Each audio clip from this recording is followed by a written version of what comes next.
കൂരിരുട്ടിന്റെ ദേശങ്ങൾ എത്രയോ ഉണ്ട് നമുക്ക് ചുറ്റിലും ഉള്ളിലും. യുദ്ധഭൂമികളിൽ, പലായന പാതകളിൽ, തകർന്ന ജനപദങ്ങളിൽ, ജയിലരികൾക്കുള്ളിൽ, ശ്വാസം മുട്ടും വൻ നഗരങ്ങളിൽ, ഉപേക്ഷിക്കപ്പെട്ട കൃഷിയിടങ്ങളിൽ, ആരുമില്ലാതായി പോകുന്ന കുഞ്ഞു മനസ്സുകളിൽ, ആശുപത്രി കിടക്കയിലെ വേദനകളിൽ, ഉപേക്ഷിക്കപ്പെടുന്ന വാർദ്ധക്യങ്ങളിൽ, ആക്രമണവും പീഡനവും നേരിട്ട സ്ത്രീകളിൽ, കടക്കണിയിൽ വലയുന്ന കുടുംബങ്ങളിൽ ഈ ഇരുട്ടുണ്ട്. നനഞ്ഞ മഴദിനം പോലൊരു ഇരുട്ട്, സങ്കടങ്ങളുടെ കടലിരമ്പം, വഴിമുട്ടി ചുമർ നോക്കി നിൽക്കുന്ന ഒരു നിൽപ്പ്.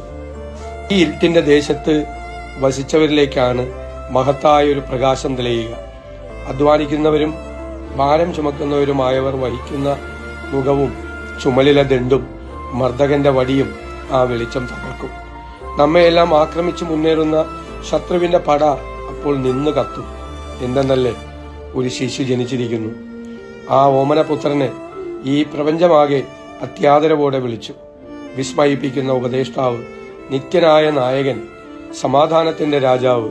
അവന്റെ നീതിയും ധർമ്മവും അതിശക്തമാണ്. അവന്റെ സമാധാനം അനന്തവും. ഈ വിശുദ്ധ പിറവിയിൽ നാടും നഗരവും വയലുകളും ആനന്ദത്തിൽ നൃത്തം ചവിട്ടട്ടെ എന്നാണ് വിശുദ്ധ ഗ്രന്ഥം പറയുന്നത്. എന്തെന്നാൽ നമുക്കൊരു പുത്രൻ ജനിച്ചിരിക്കുന്നു. എക്കാലത്തെയും വിമോചകനും നീതിമാനുമാണ് പിറവിയെടുത്തിരിക്കുന്നത്. ആ പൊന്നോമന ജെറുസലേമിലും ഗസയിലും സിറിയയിലും ഉക്രൈനിലുമെല്ലാം സമാധാനവും ശാന്തിയും കൊണ്ടുവരട്ടെ. ആട്ടി ഓടിക്കപ്പെട്ടവരെയും കണ്ണീരൊഴുക്കുന്നവരെയും മുറിവേറ്റവരെയും നീതി നിഷേധിക്കപ്പെട്ടവരെയും മറ്റാരാണ് ചേർത്ത് പിടിക്കുക? മുറിവുകൾ മറ്റാർക്കാണ് ഉണക്കാനാവുക? സത്യത്തിന്റെയും നീതിയുടെയും ഉൾക്കാമ്പായ കുഞ്ഞെ, എല്ലാ സങ്കടങ്ങളും തീർത്തു തരും. പ്രകൃതിയിലും മനുഷ്യനിലും മറ്റാരാണ് സമാധാനം പെയ്തിറക്കുക? വരിക, ഞങ്ങളുടെ ആശ്രയവും അഭയവും ആയവനെ, കൃപയായി നിറയുക.